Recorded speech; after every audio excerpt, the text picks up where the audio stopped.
So there is a video going around of a Kenyan nurse working in Toronto, Canada, drowning in a swimming pool. Apparently, this is a Kenyan nurse. May she rest in peace. She's my fellow colleague.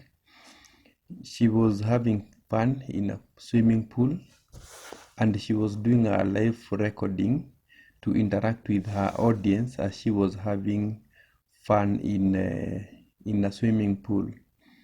As you can see from the video, which I'm going to take you through, Wendy was very jovial in the first few minutes of the video, but as she continues swimming, the inevitable happens, as you can see in this video.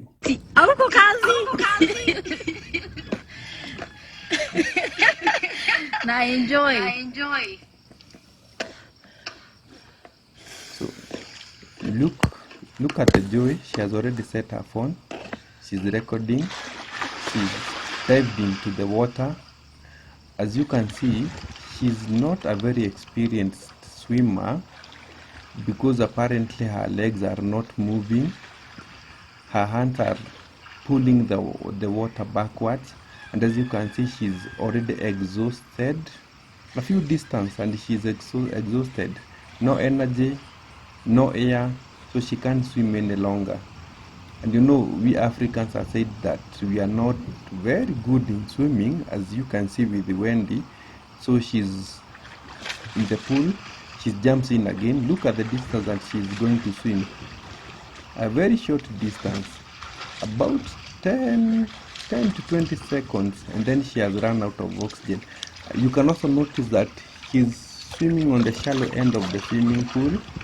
Again, a happy nurse. Nurses are always happy. Enda kazi. Magati. Tafuta pesa. Tulete. Wonderful. She's very happy. Look at that smile. A pretty nurse. A young, nice looking nurse. Alright.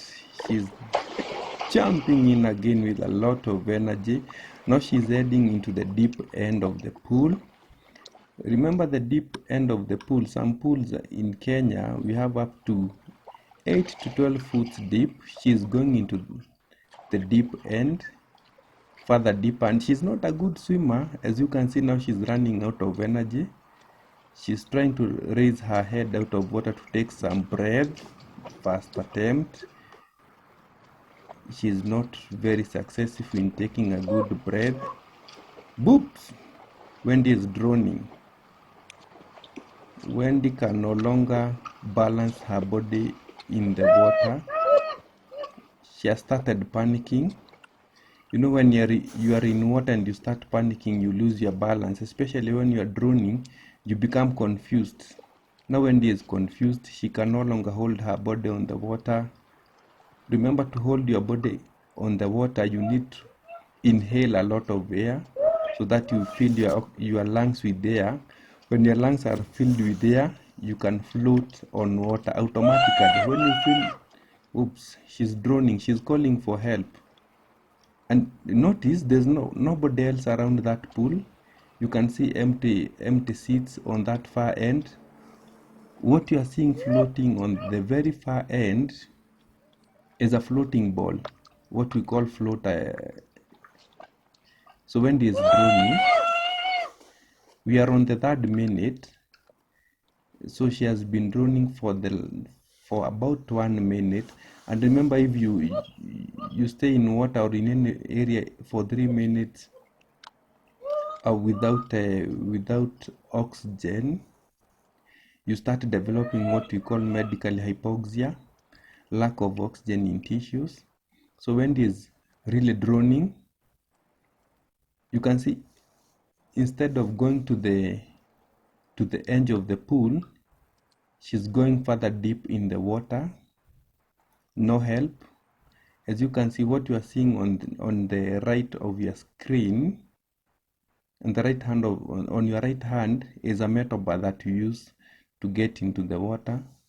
So at this minute, the 4th minute, now we assume that Wendy has been drowning for the last 2 minutes. So she has sunk into the pool. No oxygen, no nothing. She cannot help herself. There's nobody in that pool. And remember one thing, if you are not a very good swimmer, never go to a swimming pool alone. Always find a friend, go with your friend, find company, or swim where an instructor is around the pool, that is the swimming instructor, so that in case of anything, an instructor is able to jump in or dive in and rescue you. So these are some other swimmers who have come to swim. You notice that there's no movement in the water, there are no water ripples, so we assume that Wendy is not moving in that pool. She's now still deep down the water. The water ripples that you are seeing are as a result of the wind. So that guy does not notice that Wendy is in the water, and you can see her fans, her friends have started thinking that something is not good. You can see that one saying it's very sad. So apparently, as a trick, when you want to swim or when you are learning to swim, the first thing you want to know is how to hold your breath. When you hold your breath, you float on water. You breathe out, then you breathe in and hold your breath. Hold your breath, that way you'll float on the water. Automatically you float when your lungs are inflated. You can't sink. But the question is, how long can you hold your breath? Because if you cannot hold your breath for long, you will exhale, and when you exhale, you will sink. So Wendy could not hold her breath. She lost energy, she lost concentration, and as a result, she sank into that pool and drowned. And then she died. So these guys, the guys you are seeing, they are preparing to swim, and they are noticing a body that is not moving in the water. And one guy is saying, if she was alive, if that body that is in the water was alive, it's supposed to be moving.